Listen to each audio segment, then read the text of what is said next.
Kumusta? Ako si Mr. Hope. Hayaan niyong handugan ko kayo ng isa na namang kwento na magbibigay ng aral, inspirasyon at pag-asa. Simpleng mamamayan lamang si Kate, isang dalaga na nangangarap na maging isang flight attendant. Pero dahil sa kakapusan sa pera, ang pangarap na yon ay nanatili na lamang na pangarap. Isang araw, habang nag-a-apply ng trabaho sa isang bangko, isang matandang babae ang pumasok. Lahat ng tao ay napatingin sa matanda. Nandidiri ang lahat dahil sa umaalingasaw nitong amoy. Noong mga sandaling yun, biglang dumating ang manager ng bangko. Sinigawan at tinaboy ang matandang babae. Naawa naman si Kate kaya sinamahan niya ang matanda sa labas. Pinakain at dinala sa kanilang bahay para linisan. Kinupkup ng pamilya nila ang matanda. Kalaunan, malalaman nilang ang matanda pala ay isang bilyonarya sa Amerika at dito na rin sa Pilipinas. Nagkaroon ito ng amnesia ng maaksidente. Nang muling makaalala ang matanda, bibigyan ito ng gantimpala ang pamilya ni Kate at bibigyan naman ng karampatang parusa ang manager ng bangko na nang maltrato sa kanya. Ano nga kaya ang mangyayari sa buhay ni Kate nang malaman na niya kung sino ang matanda? Magiging masaya na kaya ang kanyang buhay? O baka may mga paparating pa rin problema sa kabila ng pagiging maayos ng lahat? Inyo pong tunghayan ang isa na namang kapanapanabik na kwento. Halos mabingi na ang pamilya Maramag dahil sa malalakas na sigaw ng babaeng si Regine, ang may-ari ng kanilang inuupahan at ang inutangan nila ng malaking pera para ipagamot ang batang si Popoy. Galit na naman ang ginang dahil nakakailang balik na ito sa kanila ngunit hindi pa rin sila nakakabayad. Hiyang-hiya na ang mga magulang ni Kate sa tuwing magwawala ang ginang sa tapat ng kanilang bahay. Wala rin naman silang magawa para patigilin yon dahil sila rin naman ang may kasalanan kung bakit nagkakagano ng babae. Hinahayaan na lang nila at tinatanggap ang masasakit na salita nito. Tinitiis na lamang nila ang kahihiyan. Nung nakaraang buwan lang sabi mo makakabayad na kayo. Pero ngayong bumalik na ako, wala na naman kayong pera. Ako ba talaga pinaglololoko nyo? Iritang-irita at punong-puno na ako sa mga ginagawa niyong pagpapaasa sa akin. Galit na wika ni Regine. Pasensya ka na talaga ha. Nitong mga nakaraan kasi, nilaan namin ang sahod ni Topper sa pagbili ng mga kailangan ni Popoy para sa sakit niya sa baga. Kaya wala talagang natira para sa amin. Kaya pasensya na talaga. Makakabayad naman kami sa iyo eh. Kaunting oras lang ang kailangan namin. Hindi ka naman namin tatakbuhan. Paliwanag naman ng ina ni Kate na si Aling Tanya. Pero sa halip na kumalma si Regine, ay mas lalo pa itong nanggalaiti. Hindi tatakbuhan? Hindi naman yun ang iniisip ko kaya ako nagagalit sa inyo. Aling Tanya, tao rin ako. May pamilya rin ako na binubuhay, baka lang hindi nyo alam.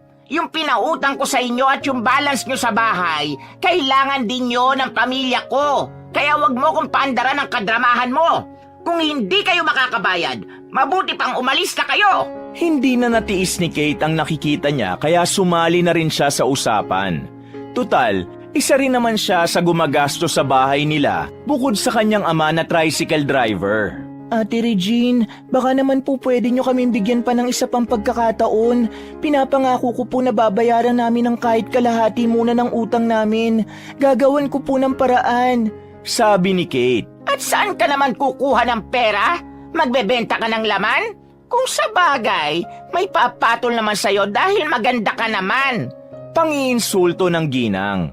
Mawalang galang na po, pero kahit na naghihirap kami, hindi naman po ako nakaisip na maging maruming babae. Sana po'y huwag nyo kaming insultuhin. Hoy Kate, sa hirap ng buhay ngayon, mahirap makahanap ng trabaho. Kaya duda ako sa sinasabi mo maghahanap ka ng trabaho. Malabo kang makabayad kung hindi ka magiging marumi. Basta bigyan niyo ako ng ilang araw. Papatunayan ko po sa inyo na kaya ko makabayad sa inyo sa malinis at mabuting paraan. Sige na po, nagmamakaawa po ako sa inyo. Alam ko naman po na may mabuti rin kayong puso eh. Hinawakan pa ni Kate ang kamay ng ginang. Sandaling hindi nagsalita si Regine. Tila nag-iisip ito kung ano ang magiging desisyon nito. Kahit na masungit at matabil ang dila ng ginang, kilala rin naman nila ito na mabuting tao. Sadyang may mga pagkakataon lang talaga na nag-aasal palengkera ito, lalo na kung tungkol na sa pera. Isang linggo lang ang ibibigay kong palugit sa inyo. Kapag hindi ninyo nabayaran ng kahit na kalahati lang, palalayasin ko na kayo rito sa bahay ko at irereklamo ko na kayo sa barangay dahil sa utang ninyo. Sabi ni Regine na mahahalata ang pagiging iritable sa boses nito. Maraming salamat po. Sobrang maraming salamat po sa inyo. Sabi ni Kate. Bitiwan mo nga ako. Umayos kayo ha. Hindi na ako nakikipaglokohan pa sa inyo. Palalayasin ko na talaga kayo kapag wala pa rin kayong naibayad. Tandaan nyo yan! Sabi ni Regine at naglakad na rin ito palabas ng kanilang maliit na bakuran. Padabog pa nitong isinara ang nabubulok na nilang gate na bakal. Bumuntong hininga lamang si Kate. Nakahinga na rin siya ng maluwag. Maging ang kanyang ina ay napaupo na lamang din sa tapat at napasandal sa dingding. Kahit na kinausap lang naman nila si Regine, pakiramdam nila ay naubos ang kanilang lakas. Agad na nilapitan ni Kate ang kanyang nanay. Hinawakan niya ito sa kamay at tinulungang makatayo. Pasensya ka na talaga, anak. Kung nakapag-aral lang sana kami at nakapagtapos ng papa mo, di sana hindi ikaw ang naghihirap na maghanap ng maibabayad ngayon. Malungkot ang tinig na wika ni Aling Tanya. Ma, wala pong kaso sa akin yun. Pamilya tayo kaya magtutulungan tayo. Tutulungan ko kayo. Hanggat may racket na pwedeng pasukan, papasukan ko. Kailangan nating makabangon, ma. Kung hindi ako kikilos, mas mahihirapan si Papa. Dito ka na lang sa bahay. Bantayan mo po si Popoy kasi mas kailangan ka niya. Nakangiting wika ni Kate. Pero ang totoo ay punong-puno ng kalungkutan ang kanyang kalooban. Maraming salamat sa pagtsatsaga mo, anak, ha? Di bale, makakabawi rin kami ng papa mo sa'yo. Dagdag pa ng matandang babae. Hindi na kailangan, ma. Ang mahalaga para sa akin ay magkakasama lang tayo. O sige na, dali mo na itong baon mo. Ginisang sitaw yan at kanin, ha? Sige na, alis ka na. Baka malate ka pa sa papasukan mo eh. Sabi ni Aling Tanya at sandali pa itong yumakap sa anak. Umalis na rin si Kate. Mabilis siyang naglakad at saka sumakay ng tricycle sa terminal. Pupuntahan niya kasi ang sideline niya na ilang araw na ring nakakatulong sa pang-araw-araw nila. Isa siyang kahera sa isang maliit na grocery sa Tondo. Mababa lang ang sahod doon, pero pinagtsatsagaan na niya kesa naman wala. Saktong 9:00 ng umaga ay nakarating na rin siya sa kanyang trabaho. Hindi pa siya nakakapasok, nakita niya na sa labas ng grocery store ang ilan sa mga kasamahan niya. Napansin din niyang nakasara pa rin yun kahit na oras na sana ng kanilang pagbubukas. Sa gilid, nilapitan niya agad ang binatang si Inigo. Isa sa mga close friend niya roon na lagi siyang kinukulit. Inigo, anong meron? Bakit hindi pa nagbubukas yung store natin? Tanong niya kay Inigo. Umiling-iling ang binata at saka bumuntong hininga. May halong lungkot ang itsura ng mukha nito. Hindi mo ba nabasa yung mga chat sa GC? Bankrupt na tong store natin. Yung may-ari nalulong sa sugal eh. Mawawala na tayo ng trabaho. As in lahat tayo. Kahit ikaw na extra lang. Sabi ng binata sa kanya. Seryoso ba? Parang kahapon lang nandito naman yung boss natin eh. Parang okay lang naman siya. Kaya lang naman siya nandito kahapon para kunin yung benta para itaya sa sugal. Malabo na makabangon ng store na yan. Ang daming utang ng boss natin eh. Napasandal na lamang si Kate sa pader. Parang gumuho ang mundo niya sa mga sandaling ito. Kung kailan pa naman niya kailangang kumayod para makabayad kay Regine, saka naman siya nawala ng trabaho. Walang nagawa si Kate kundi tanggapin na lamang ang katotohanan. Para maimasmasan, pumunta na lamang sila sa isang kainan. Nilibre siya ni Inigo kahit meron naman siyang dalang sariling pagkain. Ayan, kumain ka na marami. Diyos kong payat-payat mo. Parang isang tapi ko lang sa'yo matutumba ka na eh. Sabi ni Inigo. Kung makalait ka parang ang ganda-ganda ng katawan mo ah. Pabiro nitong ganti. At least ako kahit pangit tingnan sa akin na payat ako, ayos lang naman. Ikaw kasi maganda ka tapos ang payat-payat mo. Mas maganda kung magkakalaman ka ng konti. Talaga, maganda ako? Nakangiting tanong ng dalaga. Oh, baka lumaki na naman yung ulo mo ha. Nagsabi lang ako ng totoo, hindi kita pinupuri. Sus, alam ko naman na gandang-ganda ka talaga sa akin eh. Aminin mo na. Sabi ko na nga ba lalaki ulo mo eh. Natawa na lamang si Kate kay Inigo. Sa halos 1 linggo pa lang nilang magkakilala, masasabi ni Kate na talaga namang mabuting tao ang binata. Magaan ang kalooban niya rito, kaya sa tuwing makakasama niya ito sa trabaho, gumagaan ang mga gawain niya. Lubos kasing masiyahin si Inigo kaya naman nahahawa rin siya. Siya nga pala Kate, meron pala akong a-applyan na trabaho. Sa isang bangko yon, bilang messenger. Baka gusto mo ring sumabay sa akin. Wika ni Inigo matapos uminom ng tubig. Ano namang papasukan ko dun? Eh hindi naman ako nakapagtapos ng college. Nangihinayang nga ako sa course ko eh. Pangarap ko kasi talagang maging flight attendant. Sabi ni Kate. Isasantabi na muna natin ang mga pangarap natin kasi kailangan tayo ng pamilya natin, Kate. Ganun naman gawain ng mga breadwinner, di ba? Sila muna, bago ikaw. Isusubo mo na lang, ibibigay mo pa sa kanila. Alam mo, hindi naman ako nagrereklamo na ako ang breadwinner ng pamilya eh. Pero syempre, may mga time din na mapapaisip ka kung kailan mo kaya mauuna ang sarili mo. Masama bang unahin naman ang sarili? Isang malalim na paghinga na lamang ang nagawa ni Inigo. Napaisip naman si Kate sa sinabing yun ng binata. Nakarelate siya rito dahil ganun na ganun din ang nararanasan niya. Ganun pa man, hindi naman siya nagsisisi na siya ang breadwinner ng kanilang pamilya. Pero minsan, pinapangarap din niya na isang umaga, gigising siyang wala nang iintindihin. Pagkatapos nilang kumain ni Inigo, nagpaalam na rin si Kate. Dahil wala naman na siyang gagawin, mas pipiliin na lang niyang mag-asikaso sa bahay kaysa gumala. Pag-uwi niya sa kanila, naabutan niya ang kanyang inang nagluluto na ng kanilang ulam. 4 na itlog lang yon, at sinigang na walang baboy at puro kangkong lang ang sahog. Oh, nandyan ka na pala. Bakit ang aga naman ang uwi mo? Nagtatakang tanong ng kanyang ina. Umupo si Kate sa gilid ng matandang si Tanya. Mama, wala na po akong trabaho. Sagot niya. Napatigil sandali ang kanyang ina sa paghalo ng sabaw. Bumakas agad ang lungkot sa mukha ni Kate. Alam niyang pati ang kanyang ina ay makakaranas din ng stress sa balitang yon. Pero kailangan niya yung ipaalam dahil ayaw niyang magsinungaling. Nabankrupt na po yung pinapasukan kong trabaho.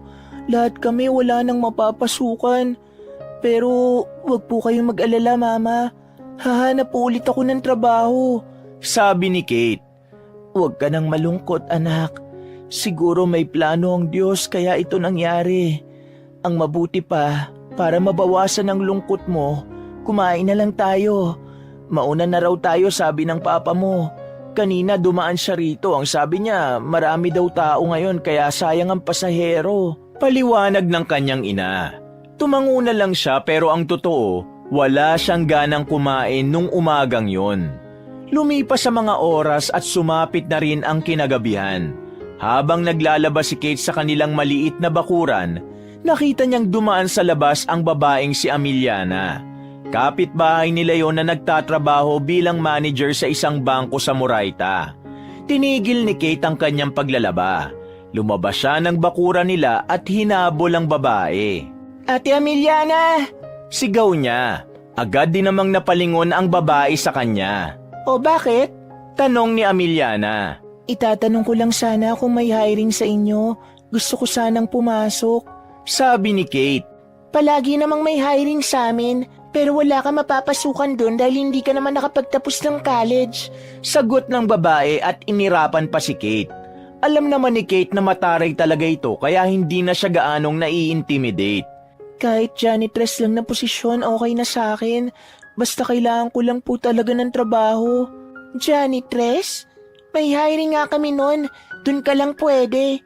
Well, kung gusto mo mag-apply, pumunta ka bukas. Magdala ka ng resume at ayusin mo yung sarili mo. Hindi akong kakausap sa'yo doon. At wag na wag mo masabi na ako nagpasok sa'yo ha, dahil wala akong pakialam sa'yo. Hindi kita tutulungan makapasok doon. Paghihirapan mo. Sabi pa ni Ameliana at naglakad na rin ito paalis. Maraming salamat po, ma'am. Pahabol na sigaw ni Kate. Kinabukasan, hinanda na ng mama ni Kate ang kanyang mga dadalhin. Nagsuot din siya ng maayos at nag-makeup ng hindi naman sobrang kapal. Oh anak, ang aga mo yatang nakabihis ngayon. Ang akala ko ba wala ka ng trabaho? Nagtatakang tanong ni Mang Topper, ang ama ng dalaga. Pa, mag-a-apply ako sa pinagtatrabahuhan ni Ate Ameliana, yung sa bangko. Masaya niyang sabi. Ah, ganun ba? Baka mapalitan mo naman si Ameliana sa pagiging manager niya na. Magkasing ganda na kayo eh. Pabirong wika ng matandang lalaki. Grabe naman to si Papa. Mas maganda pa rin naman sa akin si Ate Ameliana kahit na 1 dekadang tanda niya sa akin. Basta pa, gagalingan ko na lang para matanggap ako. Naniniwala kami sa kakayahan mo, anak. Sabat naman ni Aling Tanya. Tama si Mama, ate. Magaling ka kaya alam namin matatanggap ka ron. Sabi naman ng batang si Popoy. Naku, isa ka pa, Popoy. Basta, gagalingan ko talaga. Ikaw naman, nagpalakas ka ng katawan para mas mabilis kang maging okay. Ginulo pa ni Kate ang buhok ng kanyang kapatid. Matapos ang usapang yon, nagtungo na rin si Kate sa kanyang destinasyon. Pero kahit na maaga siyang umalis, kinapitan pa rin siya ng malas dahil sa kabigatan ng trapiko. Late na siya ng 1 oras sa sinabing oras sa kanya ni Ameliana sa text. Kabadong-kabado siya nang nasa harapan na siya ng bangko. Sir, mag-a-apply po ako ng trabaho. Bungad niya sa guard. Sa pagkakabasa niya, Eric ang pangalan nito. Sa 2nd floor po ang HR ma'am. Pumunta po kayo ron tapos ipakita niyo po agad ang resume ninyo. Sagot ng gwardya sa kanya. Maraming salamat po, Kuya Eric. Sabi niya at namangha naman ang gwardya dahil alam ni Kate ang pangalan ng lalaki. Agad siyang pinaupo at kinausap nang mapakita na niya ang kanyang resume. Wala pa siyang 10 minutong tinatanong-tanong at pinalabas na rin siya agad ng HR. Ang sabi, maghintay na lang siya sa ibaba kung kailan siya tatawagin para sa susunod na interview. Bumaba ang dalaga. Umupo siya sa gilid kasama ang ilang kliyente ng bangko. Habang pinagmamasdan niya mga naroon, nakakaramdam siya ng panliliit. Tingin niya kasi, lahat ng kasama niya roon ay mayayaman. Mga sumadya lang sa bangko para mag-withdraw o mag-deposit ng malaking pera. Grabe, ang daming pera nun. Bulong niya. Sa kalagitnaan ng kanyang paghihintay, isang matandang babae ang pumasok ng bangko. Madungis ang matanda. Nakapaa at magulo rin ang buhok nito. Hindi naman ito mukhang wala sa sarili dahil nagagawa pa nitong makipag-usap ng maayos sa gwardya. Ma'am, pasensya na po kayo. Malilintikan po kasi ako kapag pinatuloy ko po kayo. Please po, nagmamakaawa ako. Lumabas na po kayo. Sabi ng gwardyang si Eric. Gusto ko lang namang dumumi. Baka pwede namang makigamit ako ng banyo ninyo. Sige na, iho. Pakiusap ng matanda. Hindi na nakitiis pa ang dalagang si Kate. Naawa siya sa matanda kaya nilapitan niya na ito. Sir Eric, baka naman po pwede natin bigyan ng konsiderasyon yung matanda. Kawawa naman eh. Baka mamaya magkasakit pa siya kung pipigilan niya pa ang dumi niyang mailabas. Pakiusap ni Kate. Nagtitinginan na rin ang mga taong naroon. Mga nandidiri at nakatakip na rin ang kamay sa ilong. Ma'am, pasensya na po talaga. Gustuhin ko man po, baka ako naman ang mawala ng trabaho. Kapag dumating naman si Ma'am Ameliana, malilintikan ako. Ayaw na ayaw pa naman po ng mga ganito sa harapan. Paano na lang kung dito pa sa loob? Kahit saglit lang, sir. Ako na pong bahalang mag-assist sa kanya. Pagbigyan niyo na lang po siya. Dagdag pa ni Kate. Pero bigla na lamang dumating si Ameliana. Parang kumikinang ang kaputian nito. Ang kaso nga lang, nawala ang ngiti nito nang makita ang matandang dugyot sa loob. Bigla na lang nagsalubong ang kilay ng manager. Bumaling agad ito sa gwardya nang may matalim na tingin. What's the meaning of this? Bakit nagpapasok ka ng mabahong tao rito? Alam mo namang mga big time ang mga nandito sa loob, tapos magpapapasok ka ng ganyan kabaho? Gigil na sabi ni Ameliana. Sorry po ma'am, palalabasin ko naman po sana kaso bigla na lang siyang tumuloy Palabasin mo yan kung ayaw mong ikaw mawala ng trabaho. Bakas na sa mukha ng matanda ang takot. Nanginginig na ito dahil sa pinapakitang ugali ng manager na si Ameliana. Lalo pa itong nataranta nang hawakan na siya ng gwardya. Halika na po pakiusap, ayoko maalis dito sa trabaho ko. Sabi pa ng gwardya. Sandali, huwag niyo na po siyang hawakan. Masasaktan po ang braso niya. Sabi naman ni Kate. Masama ang tingin sa kanya ni Ameliana. Kulang na lang ay sunggaban siya nito sa buhok para patabihin. Ramdam naman ni Kate na inis na rin ang babae. Pero malakas pa rin ang kanyang loob na magsalita. Ma'am, ako na po ang nakikiusap. Pagamitin niyo na po si Manang ng CR. Namumutla na po siya sa sobrang sakit ng tiyan niya eh. Kung hindi... At sino ka para diktahan ako? Nag-a-apply ka pa lang, di ba? Gusto mo bang madamay sa matandang ito at hindi ka na tuluyang makapasok dito? Nagtaas na ng kilay ang manager na si Ameliana. Ma'am, konsiderasyon na lang po sa matanda. Kawawa naman po eh. Baka po kasi magkasakit talaga siya. Dagdag pa ni Kate. Pero talagang matigas ang puso ng babae. Hindi siya nito pinagbigyan kahit na ano pa ang sabihin niya. Tumigil ka, Kate. Ngayon pa lang pinapakita mo ng ugali mo. Huwag ka nang tumuloy dito.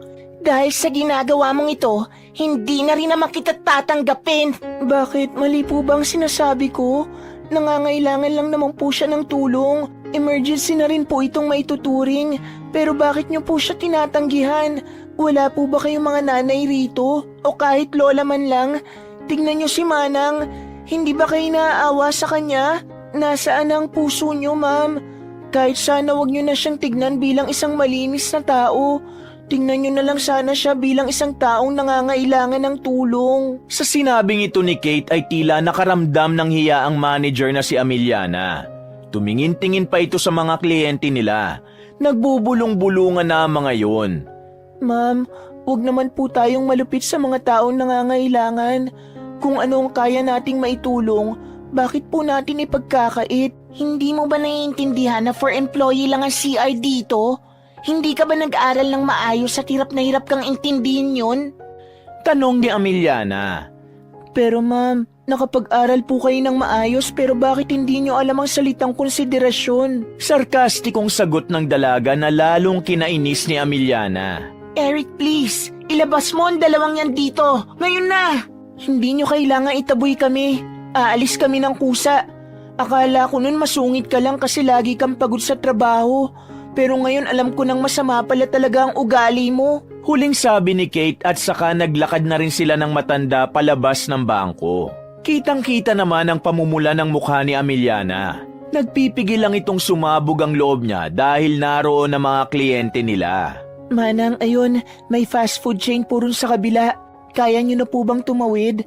Tanong ng dalaga. Nag-angat sa kanya ng tingin ng matanda at saka pilit na ngumiti. Kaya ko pa naman, iha. Sige po, tatawid na po tayo ha. Kumapit lang po kayo sa akin. Mahigpit ang hawak ng matanda sa braso ng dalaga. Ramdam na ramdam ni Kate ang mapayat na kamay nito. Nang makarating na sila sa kabilang kalsada, ay agad na lumapit si Kate sa gwardyang nasa labas ng fast food. Laking tuwa ng dalaga nang payagan sila ng gwardya at manager. Agad niyang sinamahan sa loob ang matanda. At nang matapos naman itong dumumi at makapaglinis, pinaupo ni Kate ang matanda sa upuang nasa bandang sulok ang pwesto. Manang, dito lang po kayo ha. Bibili lang po ako ng makakain nyo. Sabi ni Kate sa matanda at ngumiti lang din naman yon. Makalipas lang ang ilang sandali, nakabalik na rin ang dalaga. Dala-dala na nito ang in-order na pagkain. Pinakain niya ang matanda. Kitang-kita ni Kate kung gaano kagutom ang matanda na para bang ilang araw na rin itong hindi kumakain. Iha, bakit mo ba ito ginagawa sa akin? Hindi naman tayo magkakilala. Mas lalong hindi mo naman ako obligasyon. Sabi ng matanda nang maubos na nito ang kinakain. Kasi naman po, ang turo sa akin ng mga magulang ko, kapag may nangangailangan ng tulong, at kung kaya mo namang makatulong, tulungan mo. Sino ba naman kasi ang magtutulungan kundi tayo rin naman pong mahihirap? Paliwanag naman ni Kate. Napakabuti mong tao. Alam mo, palagay ko may darating na swerte sa buhay mo dahil mabait ka. Naku, sana nga po. Kasi talaga namang napakahirap din ang buhay ngayon. Kailangan kumayod ng kumayod. Pero Manang, pwede ko bang malaman kung ano ang pangalan nyo? Tanong ng dalaga. Sandaling napatahimik ang matanda. Tila inaalala pa nito ang sagot sa tanong na yon. Napahawak ito sa ulo dahil kahit kaunti, wala itong mahalungkat sa utak niya kung sino siya. Iiling-iling itong muling tumingin kay Kate. Pasensya na, Iha. Hindi ko talaga maalala. Basta noong nakaraan, nagising na lang ako na nasa truck na ako ng gulay eh. Tapos wala na akong maalala. Hindi ko alam kung saan ako galing. Hindi ko rin alam kung sino ang pamilya ko at kung sino ako. Sabi nito. Sa isip-isip niya ay baka may nangyari sa matanda kaya nawala ang alaala nito. Nakaramdam siya ng awa. Batid niyang matapos ang pagtatagpong yon ay wala nang mapupuntahan ng matanda. Dahil hindi niyo po alam ang pangalan niyo, tatawagin ko na lang po kayong Manang Fe. Ayos lang po ba sa inyo? Agad na napangiti ang matanda. Para itong batang natutuwa sa bago nitong pangalan. Manang Fe, gusto ko ang pangalan na yan. Ang galing mo namang umisip ng pangalan, Iha. Sabi ni Manang Fe. Naku, hindi naman po. Tingin ko lang kasi yun ang mas pabagay po sa inyo eh. Maya-maya pa ay bigla na lang lumungkot ang mukha ng matanda. Yumuko ito sandali at saka nagpunas ng kanyang luha. Manang Fe, bakit po? May nasabi po ba akong hindi maganda? Tanong ng dalaga na puno ng pag-aalala. Wala naman, Iha. Naisip ko lang kasi, pag alis mo magiging palaboy na naman ako. At hindi ko na alam kung makakatagpo pa ako ng kagaya mo na handa akong tulungan. Mahinang sabi ni Manang Fe. Nang mapansin ng mga taga-fast food na umiiyak ang matanda, ay inabutan nito ng take-out na pagkain. Laking pasalamat naman ni Kate dahil dito. Manang Fe, gusto niyo po bang sumama na lang kayo sa akin? Maluwag pa naman po sa amin. Tila nagningning ang mata ni Manang Fe sa narinig nito. Tuwang-tuwa itong humawak sa kamay ng dalaga. Sigurado ka ba, Iha? Baka naman nabibigla ka lang. Sigurado po ako. At sigurado naman po akong papayag sila Mama kapag inuwi na kita sa amin. Doon po muna kayo habang wala pa po ang alaala ninyo. Huwag kang mag-alala, Iha. Hindi ako magiging pabigat. Tutulong ako sa mga gawaing bahay at susubukan ko ring makapagluto. Sabi ng matanda na hindi nawawala ang ngiti nito. Huwag niyo po munang alalahanin yon, Manang Fe. Ang mahalaga ngayon, may mapupuntahan ka na. Nung mga sandaling yon, hindi malaman ni Kate kung bakit gano'n na lamang ang pagpayag niya na dali ng matanda sa bahay nila. Sobrang gaan kasi ng pakiramdam niya kay Manang Fe, na para bang matagal na rin niya itong kilala. Wala siyang maramdaman na kahit kaunting panganib mula sa matanda. Sa halip, parang pakiramdam lang niya ay lola niya ang matandang yon. Paglabas nila ng fast food chain, saka sila pumara ng jeep. Iniilagan pa nga ang matanda dahil sa madungis nitong anyo, pero hindi na lamang nila pinansin ang mga taong yon. Makalipas lang ang ilang sandali, narating na rin nila ang barangay nila Kate. Pinagtitinginan din sila ng mga tsismosa sa labas. Binilisan na lamang nila ang kanilang lakad at kalaunan ay nakarating na rin sila sa bahay nila. Sa bakuran pa lang ay nakita na sila ni Aling Tanya.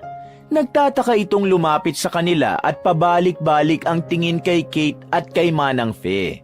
Sandaling hinila ni Aling Tanya ang dalaga at kinausap. Anak, sino naman niyang dinala mo rito? Dati pusa lang inuuwi mo, ngayon tao na. Nagtatakang tanong ng kanyang ina. Mama, naawa lang kasi ako kanina sa matanda.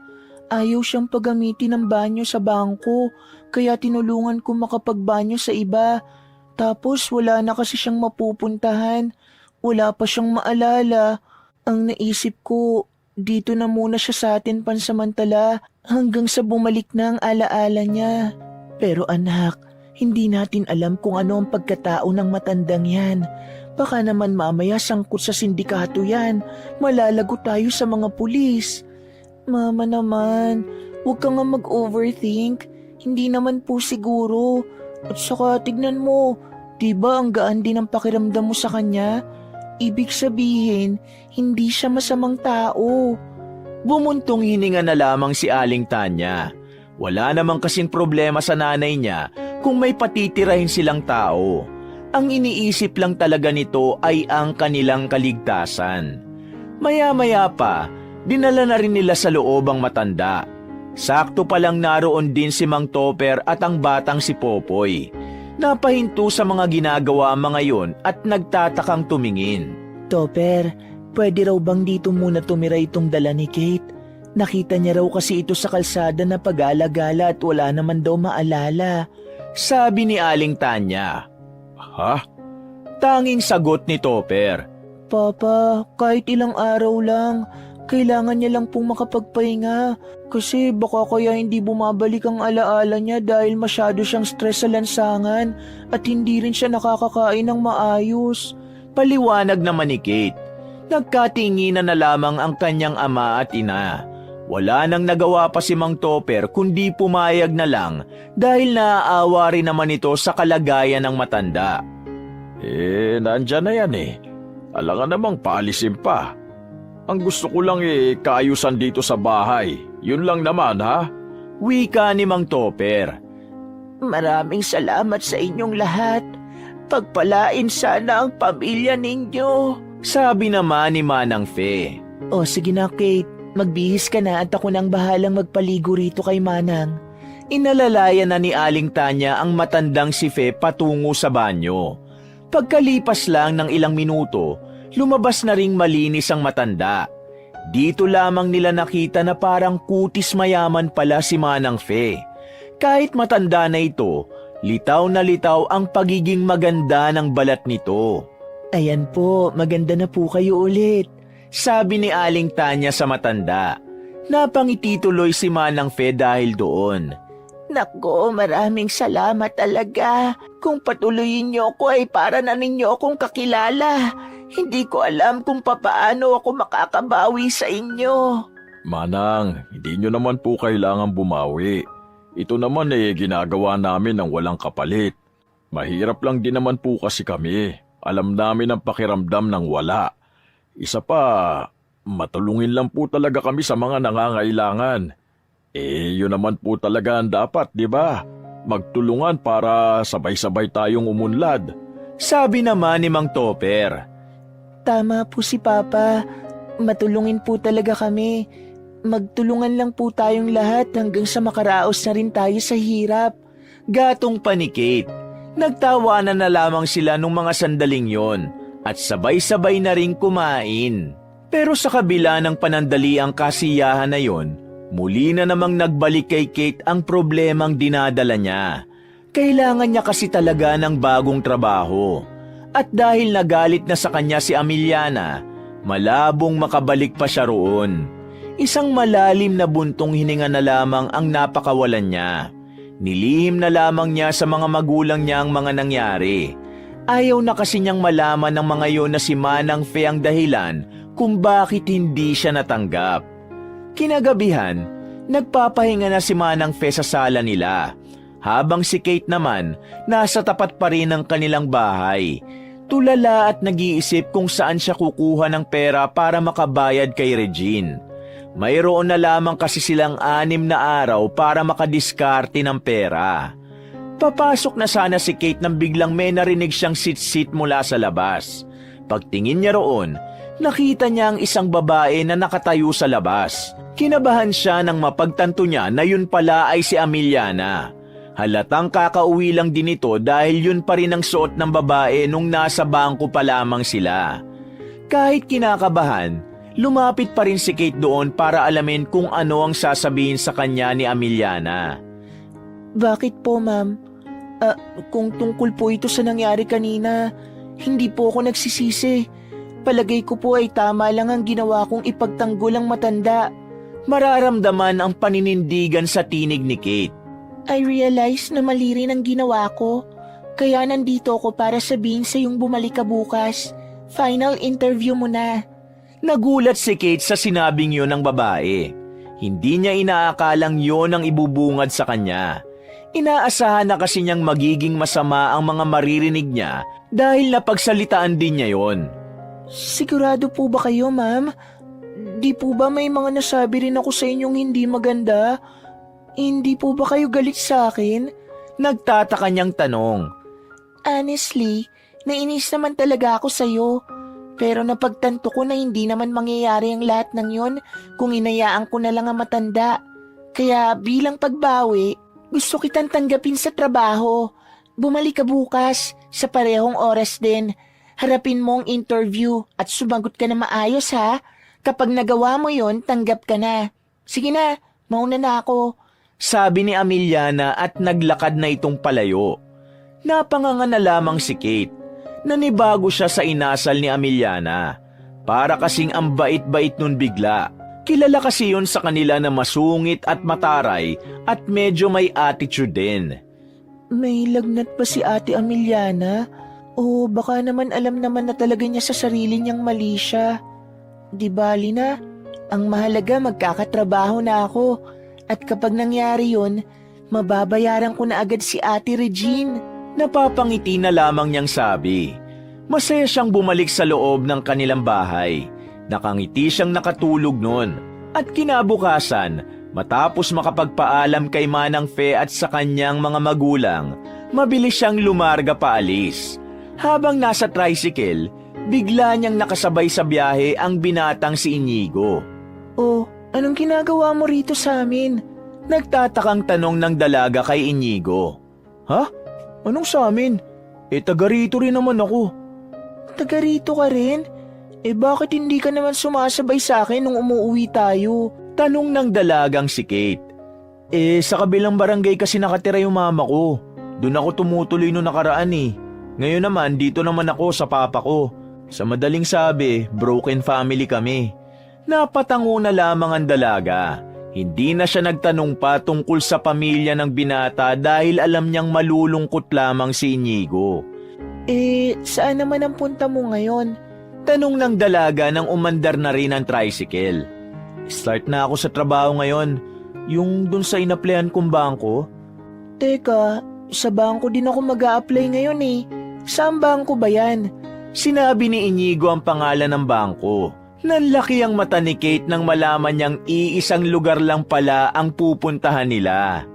Baliw, dun din ako mag-a-apply. Weh, totoo ba Kate? Natatawang tanong ng binata. Oo nga, huwag ka maingay ah. Pero kasi, kapitbahay namin yung manager dun. Pero, hindi naman ako nagpabakir no. Depensa agad ni Kate. Wala naman akong sinasabi na nagpabakir ka eh. Pero goods na rin yan. At least, kakilala mo lang din pala manager. Pero ngayong nasa isang bangko lang pala tayo, di halos araw-araw na pala kitang makikita. Huwag kang kampante, Inigo. Hindi pa nga ako natatanggap eh. Teka, ano bang inaplayan mo? Guard! Guard?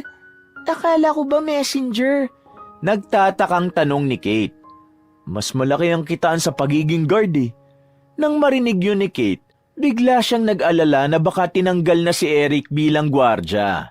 Nang makarating na sila sa bangko, naabutan nila si Eric sa labas. Samantalang dumiretso naman si Inigo sa loob para ibigay na ang recommendation letter. Kuya Eric, sorry nga pala kahapon. Bungad niya sa lalaki. Ngumiti naman ito sa kanya ng malapad. Wala yun, ayos naman na.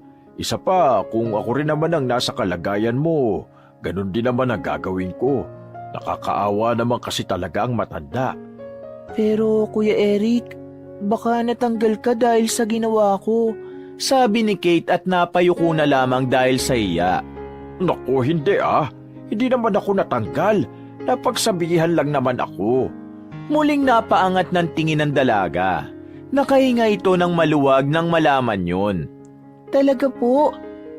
Bakit yung kaibigan ko nag-a-apply bilang guard dito? Hindi, wala na kasi yung kapalitan kong gwardya. Nakulong kasi adik pala.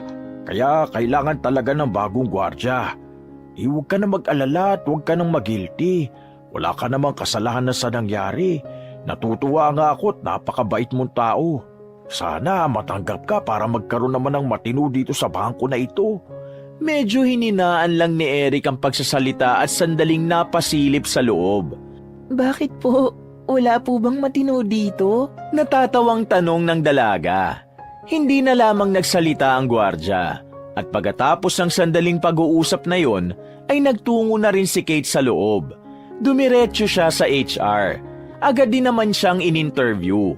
At makalipas lang ang halos 1 oras, pinapaasikaso na siya ng kanyang mga requirements. Tuwang-tuwa ang dalaga dahil sa wakas, mayroon na rin siyang trabaho. Halos magtatalon siya sa harapan ng bangko dahil sa saya. Pero ang hindi niya alam, ang bangko na yun pala ang magsisilbi niyang kalbaryo. Ang pagbabago pala ng kanyang buhay ay magsisimula sa oras na opisyal na siyang namamasukan doon. Gagi, pareho tayong tanggap! Ayos to! Tuwang-tuwa rin si Inigo nang lumabas ito at maabutan si Kate na hinihintay siya. Sa sobrang tuwa ay nagyakapan pa ang dalawa. Pero mabilis din naman silang kumalas nang makaramdam ng pagkailang sa isa't isa. Akalain mo yun? Natanggap akong janitress dito. Natatawa na lamang si Kate. Dapat nga masigit pa ron kasi ang ganda mo kaya. Mas maganda ka pa dun sa ibang staff. Baliw ka. Huwag kang maingay. Baka mamaya may makarinig sa'yo. Sabi ni Kate at tinapik pa nito sa balikat ang binata. Mabuti pa, i-celebrate na natin to. Kain tayo. Ililibre kita. Pag-aaya ni Inigo. Hindi naman tumanggi si Kate dahil nagugutom na rin naman ito. Naglakad-lakad sila sa kahabaan ng bangketa para maghanap ng makakainan. Noong mga sandaling yun, meron silang nadaanan na restaurant. Pero, unang tingin pa lang nila, alam na agad nilang dalawa na mamahali ng mga pagkain doon. Ganun pa man, lumapit pa rin sila. Sa hindi inaasahang pagkakataon, napadaan sila sa parking lot at meron silang narinig na sumisigaw na lalaki. Dahil may pagkatsismosa at tsismoso ang dalawa, ay agad nilang sinilip kung ano ang nangyayari. Nagulat sila nang makitang kaharap ng lalaking yon ang kanilang manager na si Ameliana. Tingnan mo, baka boyfriend ni Ma'am Ameliana yan. Nag-aaway yata sila. Pabulong na wika ni Inigo. Grabe naman. Bakit niya naman sinisigawan si Ma'am? Wala siyang respeto sa babae. Tugon naman ni Kate. Wala na tayong magagawa dyan. Hindi tayo pwedeng makialam. Kapag nalaman ni Ma'am Amelianang nandito tayo, baka maudlot pa yung trabaho natin. Tara na, umalis na tayo. Hinila na ni Inigo si Kate. Pero hindi pa rin mawala sa isipan ni Kate kung ano man ang nakita nila sa parking lot. Nakakaramdam siya ng awa para kay Ameliana. Pakiramdam niya tuloy, mayroon ding pinagdadaanan na hirap ang kanilang manager. Makalipas ang ilang araw, nakapagsimula na rin si Kate sa kanyang trabaho. Kagaya ng kanyang inaasahan, ang floor map ang magsisilbi niyang sandata sa bawat araw niya roon. Pagod at halos manghina na ang tuhod ng dalaga. Sobrang dami niyang nilinis. May isang silid kasi roon na punong-puno ng mga nakatambak na upuan. Kinailangan niya yung linisin dahil yun ang unang utos sa kanya ni Ameliana. Bukod pa sa paglilinis, kabi-kabila rin ang utos sa kanya ng mga staff. Patimpla ng kape, pa-photocopy, pabuhat ng kung ano-ano, at pinapalabas din siya para bumili ng pagkain ng mga yon. Marami pang pinapagawa sa kanya na hindi naman saklaw ng trabaho niya. Pero sinusunod na lamang niya yon para tumagal siya sa trabahong yon. Tanging sa loob lamang siya ng banyo nakakapagpahinga. Kapag lumabas kasi siya, sandamakmak na rin na utos ang matatanggap niya. Ang kaso nga lang, habang nagpapahinga siya ay biglang pumasok sa CR ang babaeng si Hana, ang isa sa mga madalas mag-utos sa kanya. At ito rin ang pinakaayaw ni Kate dahil napakasama rin ng ugali nito. Anong ginagawa mo rito? Hindi ka naman gumagamit ng banyo. Nagpapalipas ka ng oras para hindi ka mautusan sa labas, no? Sarkastikong tanong ng babaeng si Hana. Hindi naman. Nagpapahinga lang ako saglit kasi nahihilo ko. Ang dami ko kasing ginawa at pabalik-balik pa ako sa labas. Paliwanag niya. Bumalik ka ulit sa labas dahil may uutos ako sa'yo. Tumaas ang kaliwang kilay ng dalaga. Okay lang ba kung maya-maya? Kasi nahihilo pa talaga ako eh. Pero mukhang walang balak na makinig sa kanya ang babaeng si Hana. Para itong donya na kapag nag-utos ay dapat masunod agad. Anong mamaya? Ibig sabihin mamaya pa ako kakain? Kanina pa tapos ang break time eh. Kakain ka ngayon? Pakialam mo bang janitress ka? Gusto kong kumain eh. Kumilos ka na nga, nagugutom na ako. Kapag ako nainis, isusumbong kita kay Ma'am Ameliana na hayahay ka rito sa CR. Padabog na lumabas ang babaeng si Hana at binagsak pa nito ang pintuan. Gusto pa sanang magpahinga ni Kate pero wala na siyang magagawa. Mapapahamak lang din siya kapag nagtagal pa siya ron. Pagod na pagod ang dalaga sa unang araw ng kanyang trabaho. Wala siyang break time dahil halos lahat ng makakakita sa kanya ay mayroong iuutos. Nang magkaroon siya ng pagkakataon na makausap si Ameliana, sinamantala niya nang tanungin yun kung ano nga ba ang tunay niyang trabaho doon. Oh, anong ginagawa mo sa opisina ko? Ganyan pa itsura mo. Mukha kang ulas na ulas. Inis na sabi ni Ameliana sa kanya. Ma'am, may gusto lang po akong itanong. Bilisan mo, may ginagawa ako, istorbo ka. Ma'am, trabaho ko rin po ba ang pagbili ng pagkain at pagtitimpla ng kape ng mga staff? Pati na rin ang kung ano-anong utos nila? Ang pagkakaalam ko kasi, janitress po ako at hindi utusan. Sa sinabing yun ni Kate ay tila nagpanting ang pandinig ng babaeng manager. Agad itong nag-angat ng tingin at nakasimangot pa ang mukha. Sumandal ito sa swivel chair at iritadong nagsalita. Kailangan mo ng trabaho, di ba? Anong inaarti mo? Binigyan ka na nga eh. Pero ma'am, ang pinirmahan ko po sa kontrata, pagiging janitress po at hindi... Manahimik ka. Anong tingin mo sa sarili mo, ha? Malamang gagawin kang utusan dito dahil ganyan naman lahat ng bago. Kailangan mo makisama kung gusto mong tumagal dito. Pero ma'am, kailangan po nating sundin ang nakalagay sa kontrata. Nagulat na lamang si Kate nang tumayo si Ameliana at bigla siyang sinampal. Napahawak agad siya sa pisngi niya. Galit na galit itong lumapit sa kanya at dinuro-duro siya. Akala mo ba'y nakalimutan ko ng ginawa mong pamamahiya sa akin dahil sa matandang pulubi na yon?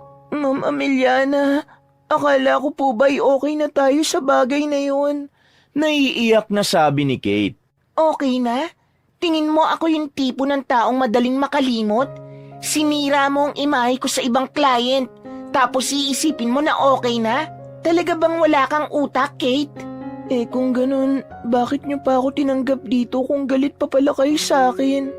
Ngumisi ang babaeng si Ameliana. Natatawa na lang ito dahil sa kababawan ng pangunawa ni Kate. Hindi ba halata? Gusto kitang gantihan dahil sa ginawa mong pamamahiya sa akin para malaman mo kung sino ang kinakalaban mo. Hindi ka makakaalis dito. Pumirma ka ng kontrata kaya magtiis ka ng ilang buwan. Napapailing na lamang ang dalaga. Hindi siya makapaniwala na lahat pala ng yun ay planado para gantihan siya. Agad na sunod-sunod ang kanyang paghikbi. Naiyak na lamang siya. Pakiramdam niya, pumasok lang siya sa mundong magpapahirap sa kanya. Lumabas ka na lang at hintayin mo na lang ang out mo. Baka hindi pa ako makapagpigil sa'yo at kung ano pa magawa ko. Nakayukong lumabas ng silid na yun si Kate. Hindi siya makatingin sa kahit na sino. Pakiramdam niya ay pinagtatawanan siya ng bawat madaanan niya. Dito niya na mas nauunawaan ang sinabi ni Eric na totoo nga talagang walang matinong tao sa loob ng bangko na yon, mapa HR man o maging ang mga staff. Mabilis na lumipas sa mga oras. Natapos na rin ang duty ng dalaga. Sabay silang nag-out ni Inigo. Pagdating ni Eric, nakaalis na rin sila. Natulala na lamang si Kate habang nasa bangketa sila. Nag-aabang ng masasakyan. Hindi ka okay? Sabi ni Inigo. Tumango na lamang si Kate. Yun lamang ang naging tugon niya. Parang wala siyang ganang magsalita. Kapag nahirapan ka, isipin mo lang na matatapos din ang lahat ng ito. Isipin lang natin na meron tayong mga dapat pagsikapan. Mas lalakas ka kung iisipin mong inspirasyon ng pamilya mo. Tinapik ni Inigo ang dalaga sa balikat. Nang may mapadaan ng jeep, mabilis silang sumakay dahil naguunahan din ang mga pasahero. Tahimik lang si Kate hanggang sa makauwi na rin siya. Napadaan siya sa bahay ni Ameliana. Wala pa roon ang manager nila sa mga oras na yon. Sandali siyang napatigil doon. Napaisip siya. Nagtataka kung bakit ganun kasama ang ugali ng babae. Ganun ba talaga kapag walang ibang kasama sa bahay? Dahil ba wala siyang pamilya kaya masama ang ugali niya? Pero hindi naman dapat na ganun. Mali yun eh. Kasalanan din naman niya kung bakit siya napahiya. Sabi ni Kate ng mahina. Pagpasok niya sa bakura nila, inabutan niya si Aling Tanya at Manang Fe na magkatulong sa pagluluto. Nang mapansin siya ng dalawa ay sandali silang tumigil. O anak, nandyan ka na pala. Halika rito. Sabi ni Aling Tanya. Ano pong ginagawa ninyo? Tanong ng dalaga. Gusto raw ni Manang Fe na magluto. Sabi niya kasi kanina, naaalala niya na marunong siyang magluto. Kaya ito, inaalalayan ko siya. Sagot ng kanyang ina. Sana magustuhan mo ang niluto kong ito, iha. Sinigang na baboy. Nakangiting wika ni Manang Fe. Nakadalihen siyang papa mo kanina, kaya ayan, masarap-sarap ang ulam natin ngayon. Sabi ni Aling Tanya. Mama, magbibihis lang po ako at pupuntahan ko po si Ate Regine. Kakausapin ko po siya tungkol sa utang natin. Ngumiti lang ng pilit si Kate. Nahalata naman ng kanyang ina na wala siya sa mood kaya hindi na siya nito kinulit pa. Bago maghapunan, lumabas na muna si Kate. Pinuntahan niya ang bahay ni Regine. Sakto naman nakararating lang din ng ginang. Nang makita siya nito ay agad siya nitong nilapitan. Pero sa halip na ang utang niya agad ang ibungad ng ginang, napansin agad nito ang itsura niya na parang sinakluban ng langit at lupa. Oh, bakit ganyan ang mukha mo? Haharap ka sa akin ng ganyan, Diyos ko! Mahahawahan ako ng negative energy nito eh! Sabi ni Regine. Ate Regine, siguro naman alam niyo na pong may trabaho na ako. Janitress po ako sa isang bangko. Makakabayad na po ako sa inyo ng utang. Pero hindi pa po bukas. Sa akin pa kasi ang unang sahod ko. Kung ayos lang po sana, doon na lang ako magbayad. Sabi ni Kate. Mahina at matamlay ang pagkakasabi nito kaya nanibago ang ginang sa kanya. Kailangan ko na ng pera eh. Pero sige, mukhang magbabayad ka naman kasi may trabaho ka na. Sige lang. Maraming salamat po. Sandali, Kate. Muling lumingon ang dalaga sa ginang. Bakit po? May iba pa po ba kaming utang? Tanong ni Kate. Hindi yon. Gusto ko lang malaman kung anong nangyari sa'yo. Wika ng ginang. Sandaling hindi nakapagsalita si Kate. Napatingin ito sa mukha ni Regine. Kita niya na parang nag-aalala ito sa kanya. Yun ang unang pagkakataon na parang nakita niyang concern sa kanya ang ginang. Kung ano man ang mga nasabi ko nung nakaraan, dala lang ng emosyon ko yon, iha. Kasi naman nasa ospital si Mr. noon at bayaran din ang tuition ng mga anak ko kaya ganon. Alam mo, matabil talaga ang dila ko. Tingin sa akin ng iba masama ang ugali. Pero marunong din naman akong maging mahinahon at mabait din naman ako. Basta labas ang usapang pera. Bakit niyo po sinasabi sa akin yan? Akala ko po galit kayo sa amin. Gusto ko lang sabihin sa'yo na kung ano man yung pinagdadaanan mo sa trabaho, kailangan mong lakasan ang loob mo. Sa mundong puno ng kompetisyon, palaging natatalo ang mga mahihinaan loob. Bakit ko ito sinasabi sa'yo? Kasi nalaman ko sa mama mo na talagang nagsusumikap ka makabayad sa akin. Nagbibigay naman ako ng konsiderasyon sa mga taong nagsisikap naman talaga. Kaya ikaw, umayos ka. Ikaw lang ang inaasahan ng mama at papa mo. Kapag naging mahina ka, matatalo kayong lahat. Sige na, papasok na ako sa loob at kakain pa ako. Sa 15 ha? Naglakad na rin ang ginang patungo sa loob ng bahay. Natagpuan na lamang ni Kate na nakangiti na siya. Hindi niya inakalang maririnig niya ang mga salitang yon mula sa taong naging dahilan noon kung bakit sila kinakabahan sa umaga. Pagbalik niya sa kanilang bahay, agad na rin silang kumain. Pagkatapos, nilapitan siya ni Manang Fe habang naglalaba siya sa bakuran nila. Iha, pwede ba kitang makausap? Tanong ni Manang Fe. Opo naman po. May sasabihin po ba kayo? Kanina habang nagluluto ako, bigla kong naalala. Dati pala talaga ako nagluluto. At may mga tao akong pinaglulutuan pero hindi ko lang maalala. Pero tingin ko hindi naman ako kusinera eh. Iniisip ko nga, baka pamilya ko ang dati kong pinaglulutuan. Napapaisip na sabi ni Manang Fe. Manang, masaya po ako at unti-unti nang bumabalik ang alaala ninyo. Sana nga at bumalik na rin ang alaala ko para malaman ko na kung sino ang pamilya ko. Nahihiya na rin kasi ako sa inyo. Ilang araw na rin akong narito eh. Tinigil sandali ni Kate ang paglalaba. Nagpuna siya ng kamay at saka hinawakan sa balikat si Manang Fe. Manang, huwag niyo po madaliin ang pagbalik ng alaala ninyo. Enjoy lang po hanggang sa kusa niyo nang maalala ang lahat. Wala naman pong problema sa aming nandito kayo eh. Maraming salamat, Kate ha. Pero wag niyo akong surrender sa barangay o mga pulis ha. Natatakot kasi ako na baka kung saan nila akong dalhin na pamilya. O baka dali nila ako sa lugar na puro matatanda lang ang naroon. Manang, hindi niyo po kailangan mag-alala.